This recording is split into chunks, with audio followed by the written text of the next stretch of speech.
Graça e paz, Ministério Timóteo, está começando mais um programa Desconvertido, né? Um programa onde a gente vai falar assunto de crente, coisa de Deus.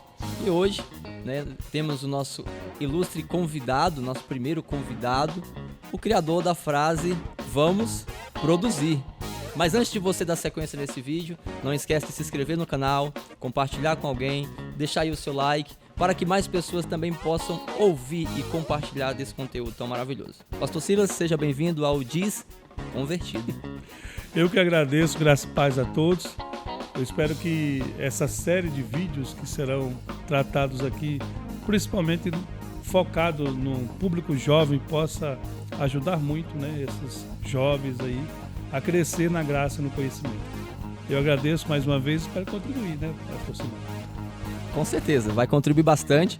Um assunto hoje bem interessante, um assunto que a gente vai tratar com vocês. Mas antes, vamos ver um videozinho da nossa jovem Ana apresentando para nós qual será o conteúdo do primeiro Desconvertido. Jesus precisa de defensores? Olhando para o cenário mundial, vemos agitação, rumores de guerra e tudo aquilo que transparece discórdia e confusão. Diante desse cenário, escutamos frequentemente a frase discurso de ódio.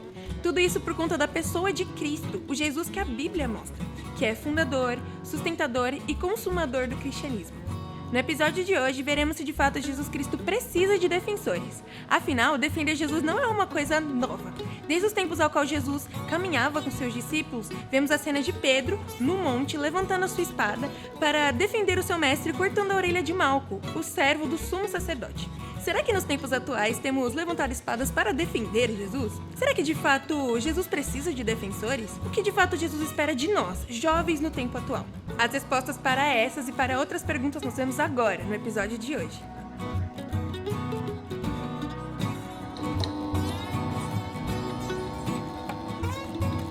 Querido pastor, fica a pergunta para o senhor responder agora. Jesus precisa de defensores? Eu vou fazer como os judeus. Para responder essa pergunta, eu vou jogar uma outra pergunta. Quem é Jesus? Primeiro ponto, tem que se definir isso. Se Jesus é Deus, Deus precisa de defensores? Quando pensamos nisso, pastor Simão, a gente vê a deficiência, às vezes, da igreja em não discipular, ensinar. Principalmente as crianças e os jovens são ministérios muito importantes na igreja, porque eles estão começando a vida. As crianças, é fundamental passar para ela todo o caminho. E tem muitas igrejas que tiram as crianças ali ou dão um brinquedinho na hora do culto, quando, na verdade, desde o início tem que se tratar esse assunto. O apóstolo Paulo, escrevendo aos Colossenses, capítulo 2, ele vai dizer que em Jesus habita corporalmente toda a plenitude de Deus. E aqui na igreja a gente tem uma grande bênção, que é justamente o discipulado. O discipulado e todos os jovens, pessoas que vêm de outros ministérios, a nossa preocupação é, será que essa pessoa conhece de fato Jesus? No discipulado a gente vai abordar sobre a Bíblia, Deus Pai, Filho, Espírito Santo, e aí dá a sequência, a queda do homem, todo esse plano. E é importante saber disso. Porque se Jesus é Deus, e isso fica claro, como de fato ele o é, como ele mesmo diz em João 10:30, eu e o Pai somos um, Deus precisa de defensores ou é ele que nos defende?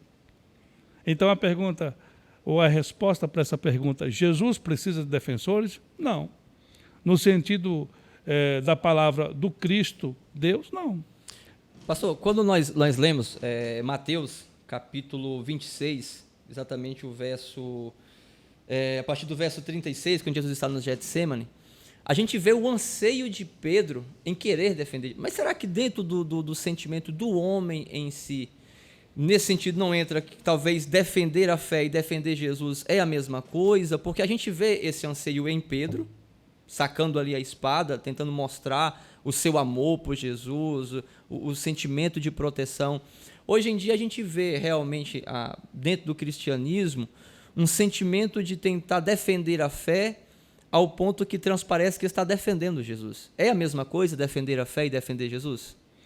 Aí já é outra coisa diferente. Vamos lá. O episódio de Pedro, nós não podemos esquecer que Jesus estava na terra humanamente falando, plenamente homem também. O que Pedro faz ali é tentar defender o Cristo, ou Jesus homem. Imagine que isso é tão importante no discipulado defender e ensinar que ele é plenamente Deus, plenamente homem.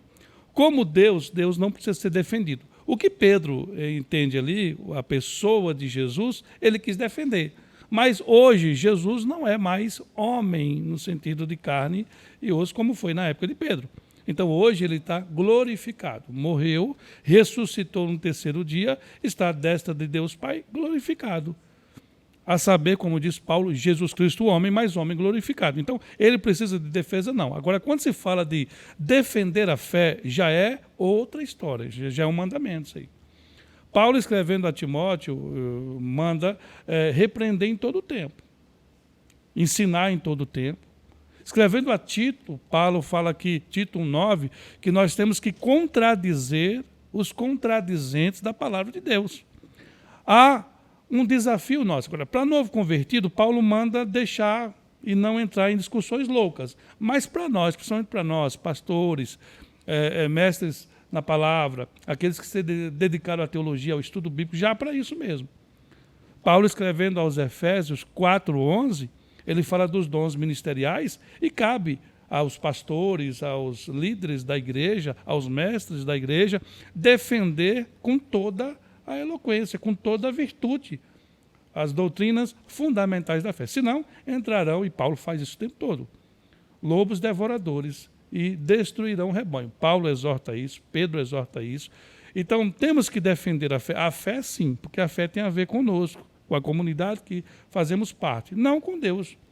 Deus não precisa de defesa, mas a comunidade o qual ele nos estabeleceu e nos mandou cuidar, como ele lá com o próprio Pedro, em Mateus 16, que inicia a igreja, tu é Pedro, e sobre esta pedra falando do próprio Cristo, eu edificarei a minha igreja. Então nós precisamos edificar essa igreja, ensinando, defendendo a fé, lançando os princípios, os rudimentos, ensinando a doutrina através de discipulados, através de seminários, através de cursos. Por isso que aqui na nossa igreja a gente não investe tanto no ensino. É a única forma de defender a fé, trazendo um povo saudável, um povo convicto do Evangelho, da palavra de Deus e da verdadeira palavra, não de que Paulo fala lá em Gálatas, né? Outros evangelhos que estão aparecendo por aí. Essa semana, pastor, o senhor postou um vídeo bem interessante, acho que foi em um dos ministérios, dos irmãos nas arenas, não sei se o senhor lembra. E os leões eram soltos ali e devoravam os irmãos por defenderem a sua fé, não negando a Jesus. E entendemos que a partir também em uma aula do senhor essa semana, o senhor falou um pouco disso, sobre a história da igreja, que a partir do ano 300 depois de Cristo, quando Constantino ele sobe ao poder, ele domina todo o império, e ali ele institui o cristianismo como a religião do império, a igreja que era perseguida, ela toma uma posição de perseguidora, a impor. E dentro do cenário atual, o que a gente percebe hoje? Que, olhando para os irmãos primitivos, defendiam a fé não negando a Cristo. Hoje, o puxar de espadas para poder defender a fé, né, não tem sido um pouco áspera ou até mesmo forte demais, não transparecendo um amor genuíno de Deus. E dentro disso eu queria fazer uma outra pergunta para o senhor. Se Jesus não precisa de defensores, como agir quando minha fé estiver sendo hostilizada? Pois quando nós olhamos para esse cenário, esse contexto histórico, a fé dos irmãos era hostilizada, mas eles respondiam em submissão e temor a Deus. Mas hoje se vê literalmente uma igreja que ela tenta imprimir a força ou no puxar de espadas essa questão de defender a fé. Tem algum conselho, tem alguma ideia de como não transparecer essa mesma agressividade? Olha, se entender a posição e quem é Deus e a igreja, a gente consegue. E a verdadeira mensagem do Evangelho. A verdadeira mensagem do Evangelho precisa estar clara. De fato, Jesus não precisa de defensores, porque ele é Deus, mas a igreja precisa defender o que ele deixou de legado. E como é que a igreja faz isso? Vivendo o Evangelho. Esse é o desafio. E viver o Evangelho no mundo atual não é fácil, Simão. Até porque essas inovações tentam de todas as formas desconstruir a própria verdade do Evangelho. com movimentos que tentam trazer uma ideia de racismo, e a igreja nunca foi assim. A igreja, principalmente a igreja brasileira, ela tem pessoas de todas as cores, raças. Porque soa muito agressivo quando você vê um cristão rebatendo, igual o senhor falou agora, no contexto atual, rebatendo alguma situação onde literalmente a sua fé ela é hostilizada pelos princípios que ela defende. Você vê que no discipulado a gente é fundamentado a aprender os fundamentos da fé cristã, mas quando se chega numa faculdade, quando um jovem ele chega num ambiente de trabalho e ele se identifica como um cristão que defende esses princípios, automaticamente ele é hostilizado, porque no momento em que ele expõe o seu credo de fé, aquilo que ele tem como princípios em várias ideologias, automaticamente o fato dele se denominar cristão, ele já está hostilizando o ambiente, porque já transmite a mensagem de que Deus reprova isso. Não fica, de certa forma, um ambiente delicado para poder o cristão ele conviver na atualidade? Vai sempre ficar, porque a ideia é sal e luz. Mas se o sal se tornar insípido, ele não serve para mais nada. Senão para ser lançado e pisado pelos homens. Essa mesma ilustração, quando, por exemplo, chega alguém que fala que é de uma religião oriental na faculdade, é até admirado. Alguém que fala que é budista, alguém que fala que faz meditação, as pessoas meio que, onde é que você faz, como é que é isso? Mas será que não é porque essas religiões não confrontam a mudança de caráter? O cristão precisa entender que ele também tem a sua fé e que é um direito dele. E esse direito tem que ser respeitado. Por isso que é tão importante o esclarecimento, não com briga, mas com argumentos. O argumento faz toda a diferença. Peraí, deixa eu ver se eu entendi. Se alguém disser aqui que é um budista, que é de uma religião oriental, que pratica yoga, vocês admiram. Eu, porque sou um cristão, eu sou persuadido? Não, o mesmo direito que eu tenho, ele tem. Vocês vêm falar para mim que o Estado é laico e eu não posso exercer minha fé? Então, o debate aqui, o representar aqui, está num debate inteligente. Não numa imposição com brigas. É porque tem muitos cristãos que, por faltarem com seus argumentos, faltar conhecimento, eles querem logo levar para o mundo espiritual. Sim. E não sempre dizer, você está endemoniado. E aí tem a aversão, tem o combate, tem o conflito. E esse conflito tem que ser evitado. Paulo, quando chegava em uma cidade, como a gente vê lá em várias cidades, primeira, segunda, terceira viagem missionária, Paulo não vai para lá brigar com ninguém, mas ele não perde a oportunidade de estar entre muitos. Tem até casos que Paulo debate lá em Éfeso, né? Ele fala que lutou com feras, ele debate com os estoicos e os epicureus, que eram filósofos de Éfeso. E lá em Tessalônica acontece a mesma coisa. Lucas vai falar por 3 sábados seguidos, Paulo debate ali com pessoas, com religiosos, com homens entendidos, com homens que defendiam tantos outros deuses, mas ele faz isso com muita coerência. Como, diferente de muitos de nós, Paulo tinha argumento, eles que é quem não suportam Paulo. E a perseguição de Paulo veio por isso. Então, como é que a gente faz em um mundo hostil? Conhecimento. O conhecimento liberta. E o conhecimento de Deus, o Jesus nunca pediu para a gente representá-lo com briga, mas também nunca impediu representar ele e o cristianismo com a evangelização, com argumento, com fundamento bíblico. Seremos hostilizados sempre, porque em um mundo que está em caos e sem direção, ser sal e luz é um desafio. E luz ilumina, clareia. Só que você deixando de ser luz, você vai ser lançado fora e humilhado pelos homens. É isso que está acontecendo com muitos cristãos. Por falta desse conhecimento, o ímpio tem utilizado essa falta de conhecimento para hostilizá-lo. E ele, às vezes, não tem argumento e tenta rebater com violência ou com palavras que não são palavras que um cristão convertido ou conhecedor das Escrituras faria. Então fica a resposta, né? Como que a igreja defende a fé? Baixando o tom de voz e melhorando os argumentos. E só tem um jeito para isso. Discipulado.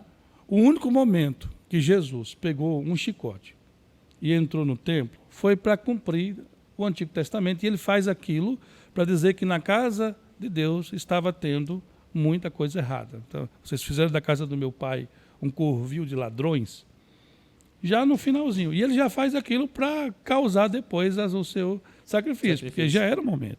Mas antes disso, você não vê. Pelo contrário, quando Jesus lê o primeiro texto lá em Isaías, fala, hoje cumpre, o Espírito do Senhor está sobre mim. Aí ele fala, hoje cumpre essa mensagem. Eles hostilizaram, o que ele faz? Foge. Ele sai. Em muitos lugares que eles quiseram ouvir Jesus, ele falou. Quando não quiseram, ele sai. Já para não ter esse conflito desnecessário. Né? E a gente vê, o pastor, dois extremos. Quando você vê a questão da igreja, a igreja perseguida, literalmente, nesses países aonde, né, a fé ela não é aceita, os cristãos, eu não sei, mas eles não tentam expressar essa reação, né, de forma veemente, mas pelo contrário, parece que eles entendem a mensagem, porque foi a mesma mensagem que o Cristo passou, de expressar a fé, mas não trazer para os homens a mesma moeda, o mesmo troco, a mesma agressividade. E você vê irmãos sendo decapitados, sem expressar nenhuma reação.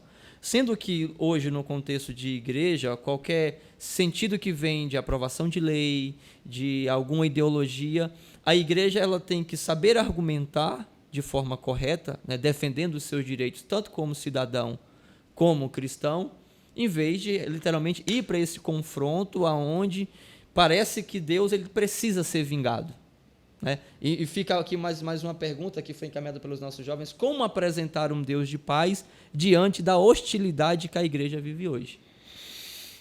Com argumento, com vivência do Evangelho. Há um desafio muito grande, é praticar aquilo que nós pregamos. Todos nós temos esse desafio. Mas tem as pessoas que merecem uns tapinhas, não pode dar. Será que Jesus não dá 5 minutinhos? A tentação é grande. A tentação é grande. Mas o viver o Evangelho no mundo de causa é a única forma de mostrar essa diferença. Já pensou se Paulo ou Cristo tivesse feito diferente? Olha, Jesus poderia muito bem, e é um dos motivos de Judas Iscariotes e até Pedro ser atraído a princípio, porque Judas mais ainda, mas Pedro possivelmente era um zelote também. Os zelotes eram aquele grupo judaico, o judaísmo é uma religião com 6 seitas, e uma delas era os zelotes. E são eles que provocam, inclusive, um embate muito grande com o Império Romano a partir do ano 66, que leva à destruição de Jerusalém no ano 70.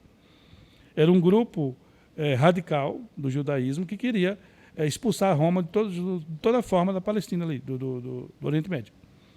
Então eles fazem isso com hostilidade e acaba cumprindo a profecia de Lucas 21, que Jerusalém foi destruída e não ficaria pedra sobre pedra, Mateus 24 também.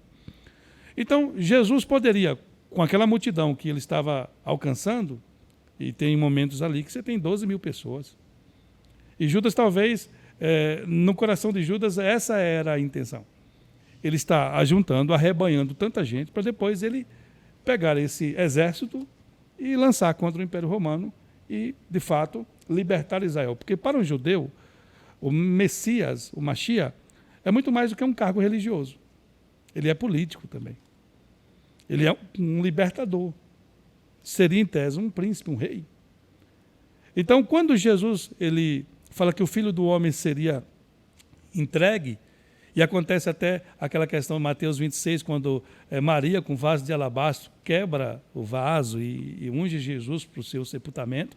Quem é que reivindica o vaso de alabastro? Induz o preço do vaso de alabastro, ali, que era uma quantia para dar aos pobres, e induz até 11 apóstolos contra aquela mulher. Judas. Porque as expectativas deles acabam ali.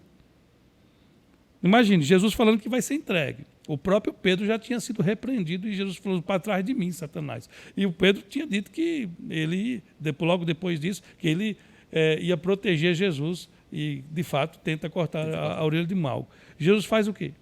Põe de volta.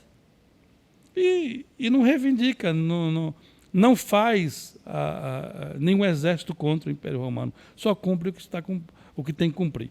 Então, o que a gente tem que fazer? Viver o Evangelho. A hostilidade vai sempre existir. Mas a nossa missão não é tentar argumentar sobre Deus no sentido de protegê-lo. Não, é pregar o Evangelho. A ordem é essa. É ide e fazer discípulos. Fazer discípulo é fazer alguém parecido comigo, que em tese tem que parecer com Paulo, que parece com Deus. A gente tem feito isso? Esse é o desafio. Porque a gente quer empurrar de goela abaixo, tá? Mas a gente tem feito o quê? Literalmente, a gente vê hoje e chega até a ser um pouco espantoso a forma como alguns tentam expressar, tentam demonstrar, aí ferem, agridem verbalmente, e tudo isso em nome de Deus, né? Será que o mal feito em nome de Deus é justificado ou é justificável? Porque, afinal de contas, eu estou defendendo a minha fé em um mundo hostil, onde a mensagem precisa pregado e doem quem doer. Jesus responde isso bem claramente, tanto para líderes quanto para os membros da igreja, as ovelhas. Capítulo 7, verso 16 do Evangelho de Mateus, ele fala para líderes. E capítulo 12, versículo 33 de Mateus, ele fala para as ovelhas. E tanto um quanto o outro tem a mesma questão. Conhecereis a árvore pelo seu fruto. Não tem jeito, Simão. Nunca algo errado, agora tem que ver a perspectiva do erro, né? Porque talvez seja errado para você, mas não é errado da Bíblia. Tem que ver o que é errado à luz da Bíblia. Em nome de Deus, ele vai aceitar, não vai. Por exemplo, às vezes uma pessoa fala de obedecer às autoridades. Romanos capítulo 13. Mas se alguma lei for criada impedindo, como foi com Daniel no capítulo 6, a igreja a adorar, como foi feito para Daniel, que não podia orar, ele quebrou a lei.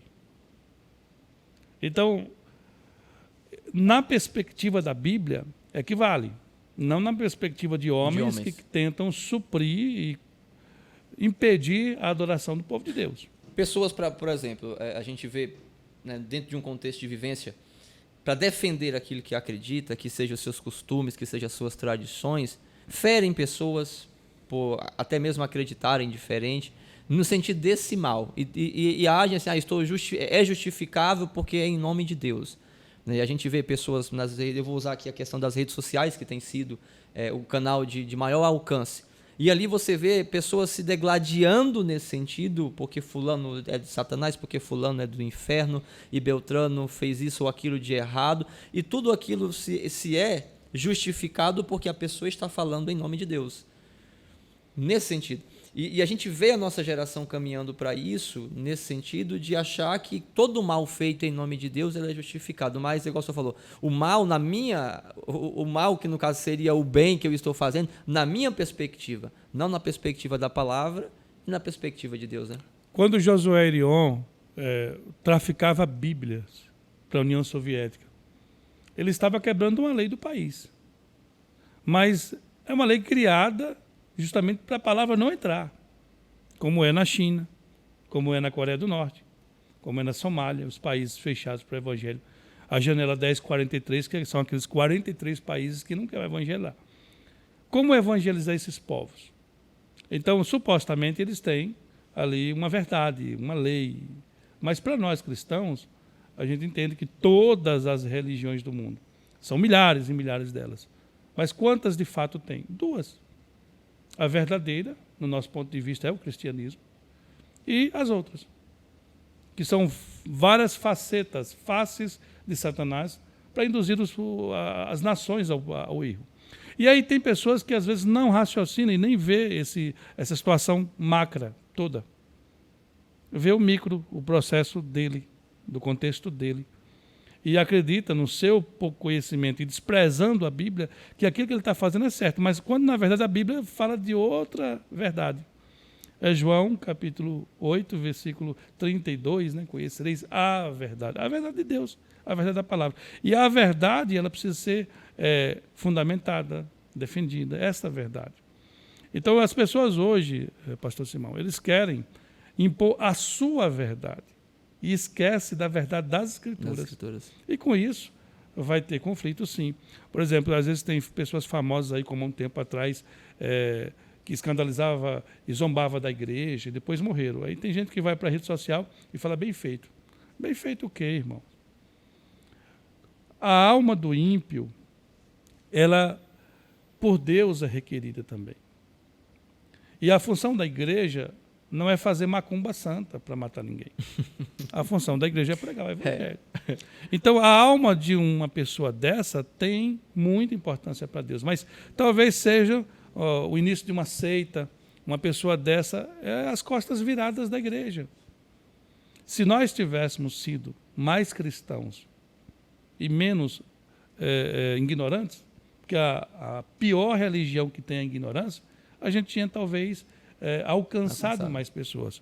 A gente sabe que tem todo um trabalho de soberania de Deus, ou aqueles que Deus vai salvar na sua eleição, mas não é disso que a gente está tratando aqui. A gente está falando de o papel da igreja, é pregar. Como diz Charles Spurgeon, né, o ímpio pode ir para o inferno, mas vai debaixo do nosso protesto. Nós temos que pregar até o final. Ezequiel 33, né, que Deus vai requerer a alma dessas pessoas de quem? Do seu povo, no caso de Israel e hoje da igreja. Porque a gente olha, pastor, e vê os primeiros apóstolos doando as suas vidas por povos, Paulo, usar o exemplo de Paulo, por um povo gentil, que dentro de uma visão judaica não era, né, o povo da promessa, e Paulo ele se doa o amor àquele que, na verdade, seria, em tese, os seus opositores, ou seria aquele ao qual Deus não tinha uma promessa para ele, e Paulo doa a sua vida. E será que hoje nós, como cristão da atualidade, estamos prontos a doar a nossa vida, né, a renunciar, porque o evangelho está atrelado à renúncia, a renunciar o que para nós seria os nossos privilégios, para poder alcançar essas almas dos ímpios? O que de fato Jesus espera de nós jovens nesse tempo presente, né? Acho que seria essa a pergunta mais adequada. Olhando para o cenário, para a agitação do mundo, para onde a igreja tem caminhado, o que será que de fato Jesus espera de nós jovens nesse tempo presente? Olha, a resposta mais clara para essa questão está em João 3,16. É o cerne do Evangelho, toda a Bíblia. É o versículo-chave que representa a vontade de Deus para a humanidade. Todos conhecem, Deus amou o mundo. Ele não amou só a igreja. Ele ama o mundo. Então, o que Deus espera de nós? Que pregue ao mundo. Que leve a mensagem ao mundo. Paulo entendeu isso muito rápido. Ao passo que os apóstolos demoraram muito de entender essas coisas. Paulo, quando ele, a caminho de Damasco, cai por terra ali, fica cego e depois recebe a oração de Ananias e tem que descer logo no 6º, no capítulo 11 de Atos, porque ele já estava pregando.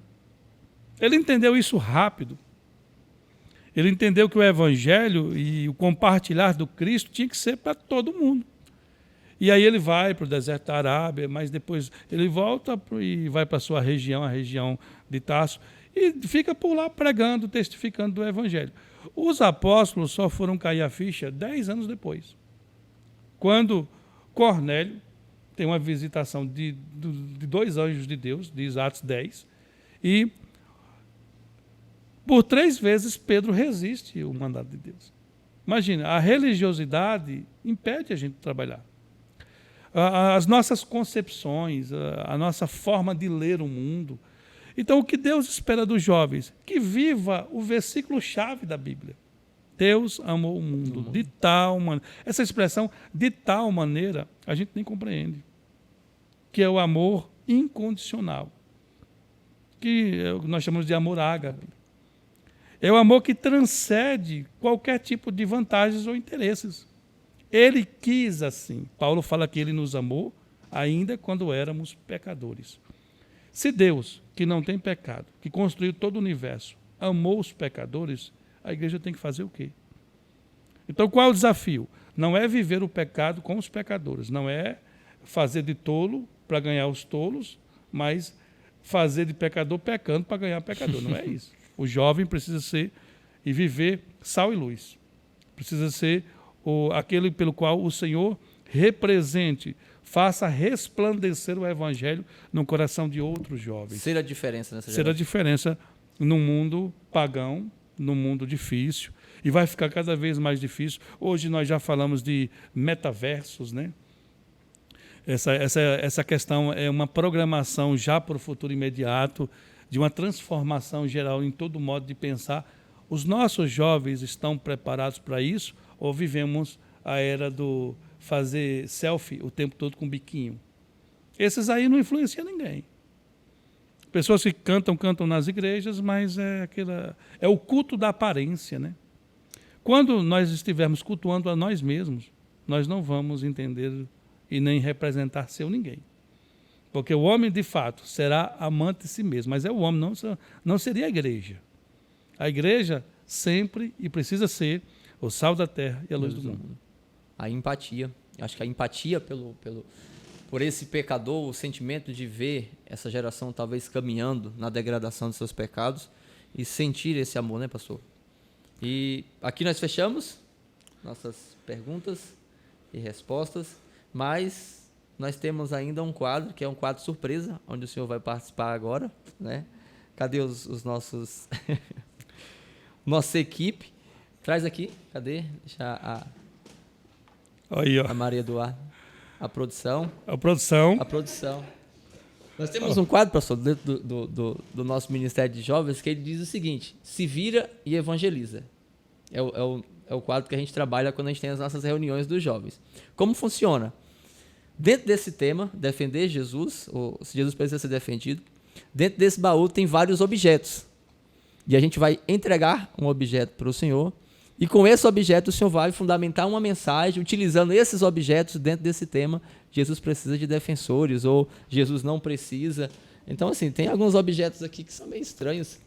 Mas, aí eu vou entregar o objeto para o senhor pega e vai fundamentando a mensagem. Tá bom?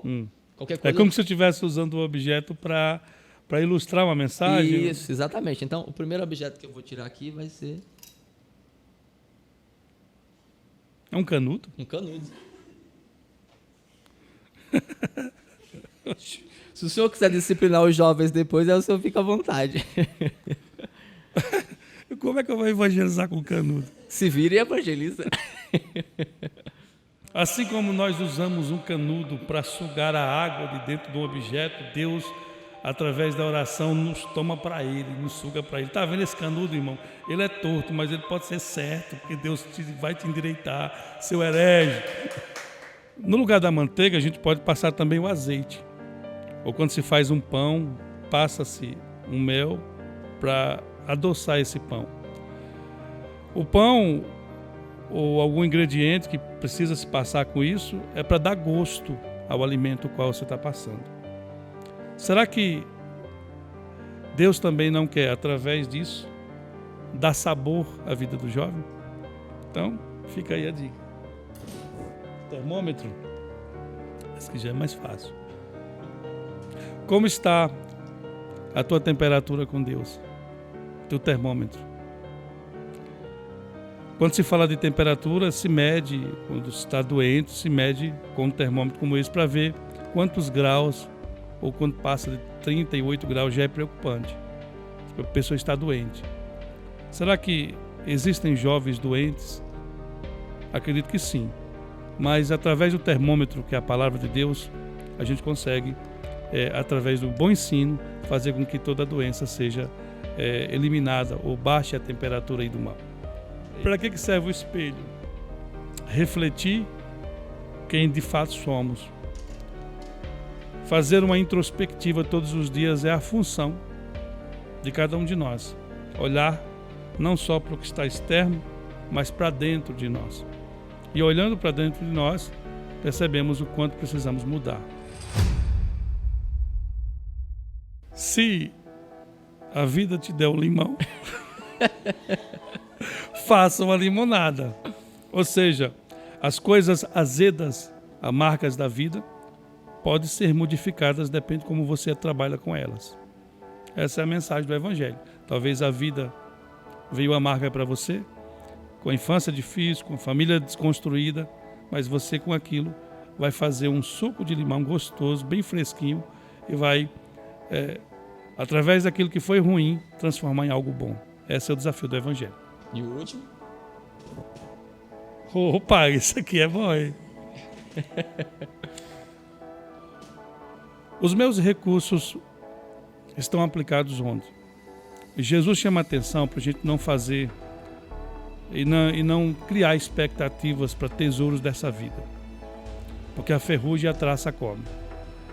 Mas quando nós investimos no tesouro do céu, através da oração, ganhar almas, evangelismo, através dos nossos recursos, dízimos e ofertas, missões, nós contribuímos para o crescimento desse reino que é tão importante. Então, todos os nossos recursos têm um sentido, que é justamente abençoar outras pessoas e o reino venha crescer através de nós.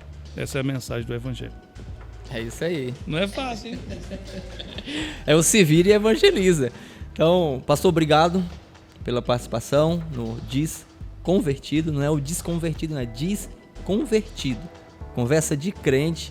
E esperamos que esse conteúdo tenha, né, alimentado bastante a sua alma, o seu espírito, tenha trago muita firmeza para os nossos pés, né, pastor? Precisamos, nesse tempo presente, estar com os nossos pés firmados sobre a rocha que é Cristo. Então, nós do Ministério de Timóteo estaremos aqui trazendo mais convidados também para poder compartilhar experiências, compartilhar conteúdo, ensinamento, como foi o dia de hoje. Pastor, os agradecimentos finais? Eu que agradeço, pastor Simão, por essa atitude. Eu sei, se pensarmos assim, já é um desafio para obreiros, pastores, homens maduros, quanto mais para os jovens, né? Mas fica aí a palavra de Deus, né? José foi um jovem usado por Deus. Daniel foi um jovem usado por Deus. Timóteo, tantos outros aí. Então é possível, sim. E não é à toa que o ministério chama Timóteo, né? Que foi aquele jovem que deu um suporte imenso para a vida do ministério de Paulo. Que muitos Timóteos, muitos homens e mulheres de Deus, jovens aí, possa ver na vida desses jovens um exemplo a seguir e cumprir a vocação pelo qual foi chamado. Eu que agradeço, Deus abençoe a sua vida. Amém. Queridos, não deixe de compartilhar, de se inscrever no nosso canal, de nos acompanhar também nas redes sociais, no Instagram, vai lá, Ministério de Timóteo, @mtimóteo, tá bom? Vai estar na descrição do vídeo, no final do vídeo, todos os nossos dados. Venha nos fazer uma visita também na nossa igreja, também vai estar aí o endereço da igreja. E prepare-se para os próximos desconvertidos, tá bom? Com certeza Deus vai ter uma palavra fortíssima aos nossos corações. Equipe de produção, Deus abençoe vocês. Tem toda uma equipe trabalhando aqui nos bastidores. Forte abraço, até a próxima no Desconvertido. Só vem crente aqui, tá? Fala, convertido!